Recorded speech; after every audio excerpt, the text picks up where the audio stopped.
ಪಾಕಿಸ್ತಾನಕ್ಕೆ ನುಗ್ಗಿ ಆತ್ಮಾಹುತಿ ದಾಳಿ ಮಾಡ್ತೀನಿ ಅಂತ ಬಡಾಯಿ ಕೊಚ್ಕೊಂಡ ಜಮೀರ್.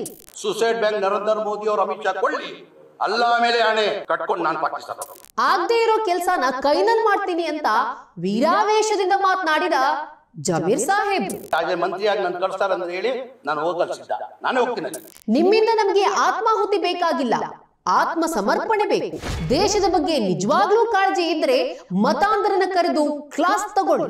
ಜುಜುಬಿ ರಾಷ್ಟ್ರದ ವಿರುದ್ಧ ಯುದ್ಧದ ಚಿಂತೆ ನಮ್ಗೆ ಯಾರಿಗೂ ಇಲ್ಲ, ಹಾಗಾಗಿ ನೀವು ಅದನ್ನ ತಲೆ ಕೆಡಿಸ್ಕೊಳಕ್ ಹೋಗ್ಬೇಡಿ. ನಿಮ್ಗೆ ನಿಜಕ್ಕೂ ಕೂಡ ದೇಶದ ಬಗ್ಗೆ ಗೌರವವಿದ್ರೆ ನೀವೇನ್ ಮಾಡ್ಬೇಕು ಗೊತ್ತಾ? ನಮಸ್ಕಾರ ವೀಕ್ಷಕರು, ಏನ್ ಹೇಳ್ಬೇಕು ಇದಕ್ಕೆ? ಜಮೀರ್ ಅಹಮದ್ ಅವರು ಈ ರೀತಿ ಮಾತಾಡ್ತಾ ಇರೋದು ಹೊಸದೇನಲ್ಲ. ಹೋಗ್ಲಿ ಇಗ್ನೋರ್ ಮಾಡಿ ಬಿಟ್ಬಿಡೋಣ ಅಂದರೆ ಅದೂ ಆಗಲ್ಲ. ಅವರು ಮಿನಿಸ್ಟರ್ ಬೇರೆ. ಅವ್ರು ಈ ರೀತಿ ಬಡಾಯಿ ಕೊಚ್ಕೊಂಡು ಮಾತಾಡ್ತಿರೋದು ಇದೇ ಮೊದಲು ಕೂಡ ಅಲ್ಲ. ಸುಮ್ಮನೆ ಆಗದೇ ಇರೋ ವಿಷಯಗಳನ್ನು ತಗೊಂಡು ಬಡಾಯಿ ಕೊಚ್ಕೊಳ್ಳೋದು, ಅದು ಕೈಯಲ್ಲಿ ಆಗುತ್ತೋ ಬಿಡುತ್ತೋ ಇಲ್ಲ, ಪೌರುಷವನ್ನು ತೋರಿಸೋದು. ಈಗ ಅದೇ ರೀತಿ ಒಂದು ಸ್ಟೇಟ್ಮೆಂಟನ್ನು ಕೊಟ್ಟಿದ್ದಾರೆ. ಏನು ಹೇಳಿದ್ದಾರೆ ಜಮೀರ್ ಸಾಹೇಬ್ರು ಅಂದರೆ, ಮೋದಿ ಮತ್ತು ಅಮಿತ್ ಶಾ ನನಗೇನಾದರೂ ಪರ್ಮಿಷನ್ ಅನ್ನು ಕೊಟ್ಟರೆ ನಾನು ಪಾಕಿಸ್ತಾನಕ್ಕೆ ನುಗ್ಗೋಗಿ ಅಲ್ಲಿ ಆತ್ಮಾಹುತಿ ದಾಳಿ ಮಾಡ್ತೀನಿ ಅಂತ ಹೇಳಿದ್ದಾರೆ. We are Indians, we are Hindustani. ನಮಗೂ ಪಾಕಿಸ್ತಾನಕ್ಕೆ ಸಂಬಂಧ ಇಲ್ಲ, ನಮಗೂ ಪಾಕಿಸ್ತಾನಿಗೆ ಯಾವ ಸಂಬಂಧನೂ ಇಲ್ಲ. ಯುದ್ಧ ಮಾಡಬೇಕಂದ್ರೆ ರೆಡಿ. ಅದಕ್ಕೆ ನನಗೆ ಆಜೆ ಮಂತ್ರಿಯಾಗಿ ನಾನು ಕಳಿಸ್ತಾರೆ ಅಂತ ಹೇಳಿ ನಾನು ಹೋಗಲು ಸಿದ್ಧ, ನಾನೇ ಹೋಗ್ತೀನಿ. ಅಲ್ಲಿ ಯುದ್ಧ ಮಾಡಬೇಕು ದೇಶಕ್ಕೋಸ್ಕರ. ನಡೀರಿ ಹೋಗ್ಬಿಡುವ, ನಾನು ಹೋಗ್ತೀನಿ ರೀ. ಬೇಕಾದ್ರೆ ಸುಸೈಡ್ ಬ್ಯಾಂಕ್ ಹಾಕ್ತೀನಿ ನಾನು. ಓಪನ್ ನಾನು ಹೇಳ್ತಲ್ಲ, ಕೇಳಿಲಿ, ನಾನು ತಮಾಷೆಗೆ ನಾನು ಜೋಶಲ್ಲಿ ಹೇಳ್ತಾ ಇಲ್ಲ. ಈ ದೇಶಕ್ಕೋಸ್ಕರ ನನ್ನ ಗತಿ ಇದ್ರೆ ಸುಸೈಡ್ ಬ್ಯಾಂಕ್ ನರೇಂದ್ರ ಮೋದಿ ಅವರು ಅಮಿತ್ ಶಾ ಕೊಳ್ಳಿ, ಸುಸೈಡ್ ಬ್ಯಾಂಕ್ ನರೇಂದ್ರ ಮೋದಿ ಅವರು ಅಮಿತ್ ಶಾ ಕೊಳ್ಳಿ. ಅಲ್ಲ ಮೇಲೆ ಆಣೆ, ಅಲ್ಲ ಮೇಲೆ ಆಣೆ, ದೇವ್ರ ಮೇಲೆ ಆಣೆ ಕಟ್ಕೊಂಡು ನಾನು ಪಾಕಿಸ್ತಾನ ಹೋಗ್ತೀನಿ. ಇದು ಒಂದು ರೀತಿಲಿ ವೀರಾವೇಶ. ಯಾವುದು ಸಾಧ್ಯ ಇಲ್ಲ ಅಂತ ಇರುತ್ತೋ ಅದನ್ನು ಮಾಡ್ತೀನಿ ಅಂತ ಹೋಗೋದು. ಆತ್ಮಾಹುತಿ ದಾಳಿ ಅಂತ ಹೇಳಿದ್ರೆ ಬಾಯಲ್ಲಿ ಹೇಳ್ದಷ್ಟು ಸುಲಭನಾ? ಅದೇನು ಕಡ್ಲೆಪುರಿ ತಿಂದಷ್ಟು ಸುಲಭ ಅಂತ ಅಂದ್ಕೊಂಡಿದ್ದೀರಾ ಜಮೀರ್ ಸಾಹೇಬ್ರೆ? ಆತ್ಮಾಹುತಿ ದಾಳಿ ಮಾಡೋರು ಯಾರೂ ಕೂಡ ಸರ್ಕಾರದ ಪರ್ಮಿಷನನ್ನೇ ಕೇಳಲ್ಲ. ಈ ರೀತಿ ಸರ್ಕಾರದ ಪರ್ಮಿಷನನ್ನು ಕೇಳಿ ಆತ್ಮಾಹುತಿ ದಾಳಿ ಮಾಡೋರು ಅಂದರೆ ಅದು ಪಾಕಿಸ್ತಾನದ ಟೆರರಿಸ್ಟ್ಗಳೇ. ಅಲ್ಲಿ ಹೆಂಗೆ ಅಂತಂದರೆ ಅಲ್ಲಿನ ಸರ್ಕಾರವೇ ಆತ್ಮಾಹುತಿ ದಾಳಿ ಮಾಡುವಂತಹ ಟೆರರಿಸ್ಟ್ಗಳ ಬೆನ್ನಿಗೆ ನಿಲ್ಲುತ್ತೆ, ಸಪೋರ್ಟನ್ನು ಕೊಡುತ್ತೆ, ಎಲ್ಲ ರೀತಿಯ ಹಣಕಾಸಿನ ನೆರವನ್ನು ಕೊಡುತ್ತೆ, ಅಗತ್ಯ ಬಿದ್ದರೆ ಶಸ್ತ್ರಾಸ್ತ್ರಗಳನ್ನು ಪೂರೈಕೆ ಮಾಡುತ್ತೆ, ಅಲ್ಲಿನ ಸೇನೆಯವರಿಗೆ ಕುಮ್ಮಕ್ಕನ್ನು ಕೊಡುತ್ತೆ. ಆದರೆ ಬೇರೆಲ್ಲೋ ಕೂಡ ಯಾರು ಸರ್ಕಾರದ ಪರ್ಮಿಷನನ್ನು ಕೇಳಿಕೊಂಡು ಆತ್ಮಾಹುತಿ ದಾಳಿ ಮಾಡಲ್ಲ. ಈ ಹಿನ್ನೆಲೆಯಲ್ಲಿ ನೀವು ಕೊಟ್ಟಿರೋ ಹೇಳಿಕೆ ಇದೆಯಲ್ಲ, ಅದು ತುಂಬಾ ಹಾಸ್ಯಾಸ್ಪದ. ಹಾಗಂತ ಇದನ್ನು ಸುಮ್ಮನೆ ಬಿಡೋಕ್ಕೂ ಆಗಲ್ಲ. ಯಾಕಂದ್ರೆ ಇದು ಒಬ್ಬ ಮಿನಿಸ್ಟರ್ ಮಾತಾಡಿರೋ ಮಾತು. ಆಜೆ ಮಂತ್ರಿಯಾಗಿ ನಾನು ಕಳಿಸ್ತಾರೆ ಅಂತ ಹೇಳಿ ನಾನು ಹೋಗಲು ಸಿದ್ಧ, ನಾನೇ ಹೋಗ್ತೀನಿ. ಅಲ್ಲಿ ಯುದ್ಧ ಮಾಡಬೇಕು ದೇಶಕ್ಕೋಸ್ಕರ. ನಡೀರಿ ಹೋಗ್ಬಿಡುವ, ನಾನು ಹೋಗ್ತೀನಿ ರೀ. ಬೇಕಾದ್ರೆ ಸುಸೈಡ್ ಬ್ಯಾಂಕ್ ಹಾಕ್ತೀನಿ ನಾನು. ಓಪನ್ ನಾನು ಹೇಳ್ತಲ್ಲ, ಕೇಳಿಲಿ, ನಾನು ತಮಾಷೆಗೆ ನಾನು ಜೋಶಲ್ಲಿ ಹೇಳ್ತಾ ಇಲ್ಲ. ಈ ದೇಶಕ್ಕೋಸ್ಕರ ನನ್ನ ಗತಿ ಇದ್ರೆ ಸುಸೈಡ್ ಬ್ಯಾಂಕ್ ನರೇಂದ್ರ ಮೋದಿ ಅವರು ಅಮಿತ್ ಶಾ ಕೊಳ್ಳಿ, ಅಲ್ಲ ಮೇಲೆ ಆಣೆ, ದೇವ್ರ ಮೇಲೆ ಆಣೆ ಕಟ್ಕೊಂಡು ನಾನು ಪಾಕಿಸ್ತಾನ ಹೋಗ್ತೀನಿ. ನಿಮ್ಮ ಹೇಳಿಕೆನ ನಾವು ಗಂಭೀರವಾಗಿ ಕನ್ಸಿಡರ್ ಮಾಡಲ್ಲ. ಒಂದು ವೇಳೆ ಗಂಭೀರವಾಗಿ ಪರಿಗಣಿಸಿದ್ರೆ ನಿಮಗೆ ನಾವು ಕೆಲವೊಂದು ಪ್ರಶ್ನೆಗಳನ್ನ ಕೇಳಬೇಕಾಗುತ್ತೆ. ಆತ್ಮಾಹುತಿ ದಾಳಿ ಅಂತ ಹೇಳಿದ್ರೆ KR ಮಾರ್ಕೆಟ್ ಹೋಟೆಲ್ಗೆ ಹೋಗಿ ಬಿರಿಯಾನಿ ತಿಂದಷ್ಟು ಸುಲಭ ಅಂತ ಅಂದ್ಕೊಂಡಿದ್ದೀರಾ? ಇದು ಖಂಡಿತವಾಗ್ಲೂ ಕೂಡ ಸುಲಭ ಅಲ್ಲ. It's a very tough thing to do. ಇದಕ್ಕೆ ಬ್ರೇನ್ ವಾಶ್ ಮಾಡಿರ್ತಾರೆ, ವರ್ಷಗಟ್ಟಲೆ ಇದಕ್ಕೋಸ್ಕರ ತರಬೇತಿಯನ್ನ ಕೊಟ್ಟಿರ್ತಾರೆ. ನನಗೊಂದು ಅನುಮಾನ, ನೀವು ಆತ್ಮಾಹುತಿ ದಾಳಿ ಬಗ್ಗೆ ಮಾತಾಡ್ತಿದ್ದೀರಲ್ಲ, ನೀವೇನಾದ್ರೂ ಬ್ರೇನ್ ವಾಶ್ಗೆ ಒಳಗಾಗಿದ್ದೀರಾ? ಅಥವಾ ನಿಮ್ಗೆ ಇದನ್ನ ಮಾಡಿಸಿ ಅಭ್ಯಾಸ ಇದೆಯಾ? ಮಾಡಿಸಿದ್ರೆ ಯಾರಿಗೆ ಯಾವಾಗ ಮಾಡಿಸಿದ್ರಿ? ಅಥವಾ ನಿಮಗೆ ಆತ್ಮಾಹುತಿ ಬಾಂಬ್ ದಾಳಿಯನ್ನ ಮಾಡುವಂಥವ್ರು ಯಾರಾದ್ರೂ ಪರಿಚಯ ಇದ್ದಾರಾ? ಹಾಗೆ ಮಾಡೋರು ಭಯೋತ್ಪಾದಕರು. ಸುಮ್ಮನೆ ನೀವು ಹೇಳಿದ ಹೇಳಿಕೆನ ತಮಾಷೆಗೆ ಅಂತ ಹೇಳಿ ನಾವು ಅದನ್ನ ಬಿಟ್ಬಿಡೋಕ್ಕೂ ಆಗಲ್ಲ.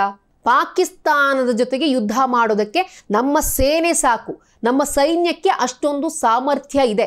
ಅವರ ಆತ್ಮಾಹುತಿ ದಾಳಿಯಲ್ಲ, ಯುದ್ಧವನ್ನೇ ಮಾಡ್ತಾರೆ, ನೇರ ಯುದ್ಧವನ್ನೇ ಮಾಡ್ತಾರೆ.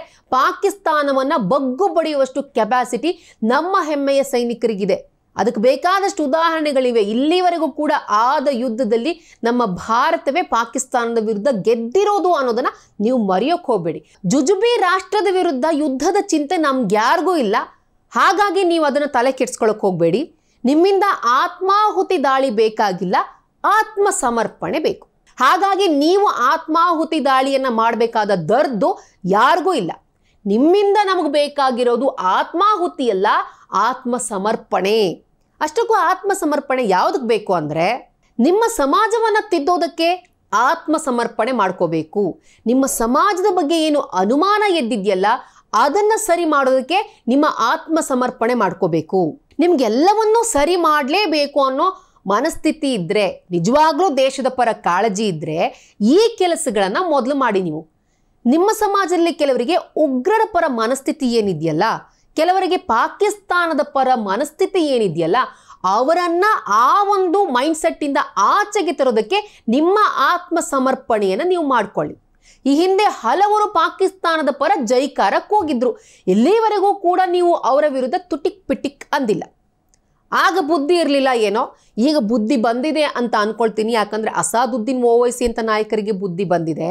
ಸೊ ನಿಮಗೂ ಬುದ್ಧಿ ಬಂದಿದೆ ಅಂತ ಅನ್ಕೊತೀನಿ. ನಿಮಗೆ ಬುದ್ಧಿ ಬಂದಿದ್ರೆ ನಿಮ್ಮ ಸಮಾಜದ ಕೆಲ ಯುವಕರಿಗೆ, ಅದರಲ್ಲೂ ಕೂಡ ಮತಾಂಧ ಯುವಕರಿಗೆ ಬುದ್ಧಿ ಹೇಳಿ. ಪಹಲ್ಗಾಮ್ನಲ್ಲಿ ದಾಳಿ ಆದ ಬೆನ್ನಲ್ಲೇ ಭಾರತದ ಅನೇಕ ಮಾಧ್ಯಮಗಳು ನಿಮ್ಮ ಮುಸ್ಲಿಂ ಬಾಂಧವರನ್ನ ಮಾತಾಡಿಸಿದ್ರು. ಅದರಲ್ಲಿ ಕೆಲವರು ಉಗ್ರರಿಗೆ ಬೆಂಬಲವನ್ನು ಕೊಡೋ ರೀತಿ, ಪಾಕಿಸ್ತಾನಕ್ಕೆ ಬೆಂಬಲವನ್ನು ಕೊಡೋ ರೀತಿಯಲ್ಲಿ ಮಾತನಾಡಿದ್ರು. ಮೊನ್ನೆ ರಸ್ತೆಯಲ್ಲಿ ಪಾಕಿಸ್ತಾನದ ಧ್ವಜ ಬಿದ್ದಾಗ ಅದನ್ನ ಕೆಲ ಮುಸ್ಲಿಂ ಮಹಿಳೆಯರು ಬಂದು ಜತನದಿಂದ ಕಾಪಾಡ್ಕೊಂಡ್ರು.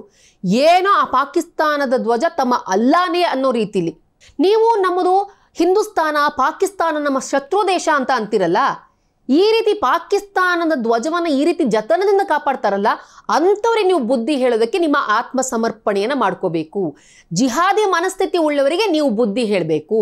ನನ್ನ ಧರ್ಮವನ್ನು ನಂಬದೇ ಇರೋರನ್ನ ನಾನು ಕೊಲೆ ಮಾಡಬಹುದು ಅನ್ನೋ ಮನಸ್ಥಿತಿಯನ್ನು ಇಟ್ಕೊಂಡಿದಾರಲ್ಲ, ಅಂತಹ ಕ್ರಿಮಿಗಳ ಮನಸ್ಥಿತಿಯನ್ನು ಬದಲು ಮಾಡಬೇಕು ನೀವು.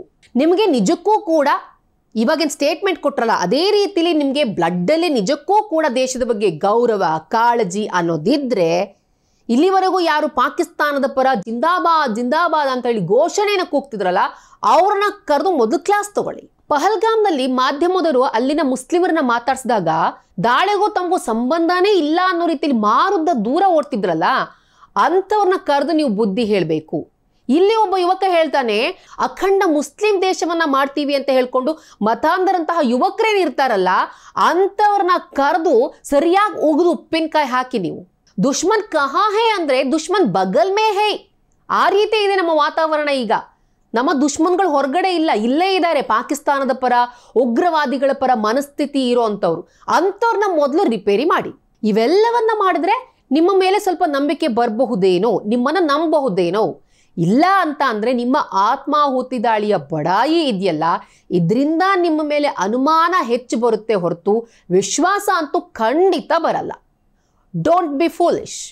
ಈ ವಿಡಿಯೋ ಇಷ್ಟ ಆದಲ್ಲಿ ಲೈಕ್ ಮಾಡಿ, ಶೇರ್ ಮಾಡಿ, ಕಮೆಂಟ್ ಮಾಡಿ. ಹಾಗೆ ನೀವು ನಮ್ಮ ಹೊಸದಿಗಂತ ಡಿಜಿಟಲ್ ಚಾನಲ್ನ ಸಬ್ಸ್ಕ್ರೈಬ್ ಮಾಡಿಲ್ಲ ಅಂದರೆ ಈ ಕೂಡಲೇ ಸಬ್ಸ್ಕ್ರೈಬ್ ಮಾಡಿ.